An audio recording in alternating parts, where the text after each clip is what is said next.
over, Daniel tells his assistants Monica and Blake about their new mission. An argument ensues because the women think it may not be real, not to mention the dangers of traveling to another country without a plan. He finally convinces them by pointing out this is what they've been waiting for their whole lives. The next day at the police station, Chief Gunga is informed of Martin's escape.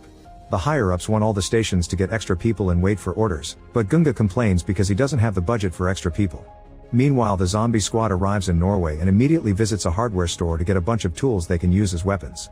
At the same time, Martin visits a World War II museum, but first he puts on fresh clothes he finds in the car.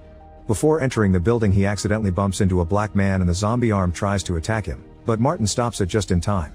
On the newspaper stand, he discovers his face is on the front page. He decides to read the article and learns that the whole country thinks he killed his friends. When he enters the museum, receptionist Glenn is also reading the newspaper and panics when he sees the criminal from the picture, so Martin has to hold him with his extra strong hand and forces him to cooperate.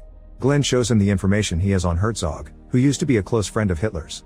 When Herzog and his army came to Norway, their biggest warship was attacked by English bombers in Talvik. In revenge, Hitler ordered Herzog to wipe out Talvik, but the army never made it there because the locals killed them. Martin realizes the zombies' goal is to attack Talvik to finish their mission.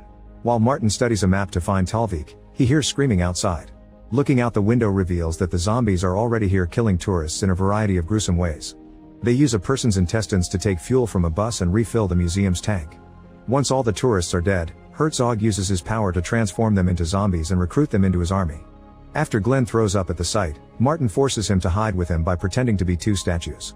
The zombies enter the museum and start destroying the displays to steal all the Nazi objects. While Herzog takes the map, a zombie sniffs Martin and Glenn but doesn't discover them. After the army is gone, the duo comes out and discovers a few zombified tourists are still around. Martin uses his special arm to rip off a woman's scalp and throw her at a car. Then he smashes